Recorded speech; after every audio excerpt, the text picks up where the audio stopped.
लेकिन छात्र आंदोलन से निकले हुए बहुत सारे नेता वे बोरा गए हैं। बिहार सरकार इंसाफ की फिलॉसफी पे काम नहीं कर रही है।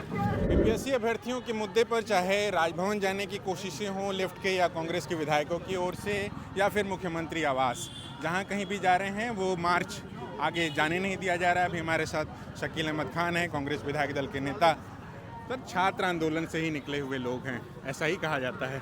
मुझे बहुत ताज्जुब है कि यह जो बर्बरतापूर्ण रवैया बिहार सरकार नीतीश जी के मुखियागिरी में निकाली जा रही है। यहाँ के वो चीफ मिनिस्टर हैं। छात्र आंदोलन से निकले, आपने सही कहा, लेकिन छात्र आंदोलन से निकले हुए बहुत सारे नेता वे बोरा गए हैं और जब वो कुर्सी पे होते हैं तो उनको यह चिंता ही नहीं रहती है कि समाज के अंदर किस तरह का आंदोलन, किस तरह की बुनियादी सवालों को लेके बातचीत चल रही है। यह भी बुनियादी सवाल है, छात्रों का, अभ्यर्थियों का बुनियादी सवाल है। और बुनियादी सवाल में एक परीक्षा, एक रिजल्ट, सिंपल सी डिमांड है। और अगर आपने वहाँ पे झंझट नहीं हुआ या कोई बात गड़बड़ी नहीं हुई, गड़बड़ झाला नहीं हुआ, उसी के बुनियाद पर तो आपने कैंसिल किया, तो ये सबूत मांगते हैं। तो और इससे बड़ा सबूत उनको क्या चाहिए? या तो वो एक्सप्लेन करें कि ये जो अभ्यर्थी जिन्होंने एग्जामिनेशन दिया था और जिसका कैंसिलेशन हुआ, वहाँ पे गड़बड़ हुआ था, एक्सप्लेन तो उनको करना पड़ेगा। छात्र हम लोग क्या एक्सप्लेन करेंगे? हम लोग छात्र के इस डेमोक्रेटिक मांग पे डेमोक्रेटिकली लड़ाई लड़ रहे हैं और बिहार में मेरा पूरा विश्वास है कि यह आंदोलन गांव-गांव तक जाएगा और जा रहा है। बिहार आंदोलन की ज़मीन रही है, नाइंसाफ़ी को हम लोग बर्दाश्त नहीं कर सकते। सर, मगर हम देख रहे हैं कि ये कोई एक परीक्षा की बात नहीं है, तमाम परीक्षाओं में इसी तरीके की धांधली, फिर इसी तरीके से जो भी प्रोटेस्ट करता है उन पर बर्बर लाठीचार्ज, केसेस लाद दिए जाते हैं। मैं इसी प्रक्रिया की बात करता हूँ। बिहार सरकार इंसाफ की फिलॉसफी पे काम नहीं कर रही है। खास तौर पे भारतीय जनता पार्टी की जो विचारधारा ही ऐसी है कि वो डेमोक्रेटिक और इंसाफ की आवाज़ को ख़त्म कर दे और उसको मौत की नींद सुला दे। ये उनका प्रयास रहता है।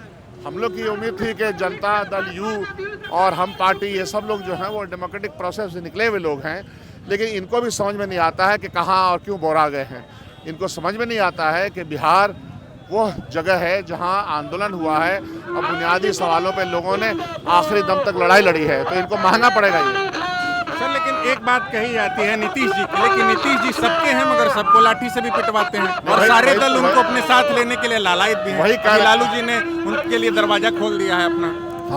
हमने उस मामले में तो ये कहा है कि गोडसेवादियों के साथ जो उनका संबंध बना हुआ है, ये तो गोडसेवादियों का संबंध भी रखेंगे और गांधीवादी बात भी करेंगे, विचार भी रखेंगे। ये दोनों चीज़ें एक साथ नहीं चल सकती है। ये तो हिपोक्रेसी है, तो हिपोक्रेसी की पराकाष्ठा है। फिर आप लोगों को रोक दिया। वो तो जाहिर सी बात है कि वो करेंगे, उनका ये काम है, उनको करने दीजिए। हमारा जो काम है हम करेंगे। तो यहाँ हम शकील अहमद खान से बात कर रहे थे, कांग्रेस विधायक दल के नेता हैं। उन्होंने कहा कि बैरिकेड करना प्रशासन का काम है, रोकना प्रशासन का काम है, मगर छात्रों के, नौजवानों के और बिहार के जनता के मुद्दों पर हम लोग आगे निकल चुके हैं और ये जो लड़ाई है वो गांव-गांव, घर-घर जो है पहुंच चुकी है। अभी के लिए फ़िलहाल इतना ही। हम यहाँ आपको जेपी गोलंबर का दृश्य दिखा रहे हैं और यहाँ आप देख सकते हैं कि किस तरीके से जो है हजार की संख्या में जो प्रदर्शनकारी हैं वो दूसरा रूट लेकर के जो है आगे बढ़ रहे हैं डाक बंगला चौराहा की ओर। और प्रशासन भी जो है पूरी तैयारी के साथ यहाँ बैरिकेड और तमाम इंतजामात के साथ, वाटर कैनन भी दिखाई पड़ रहा है जो अभी कुछ दिन पहले ही चला था, और पुलिस दिखाई पड़ रही है जिन्होंने छात्रों पर, अभ्यर्थियों पर हाल ही फिलहाल में बर्बर लाठीचार्ज किया।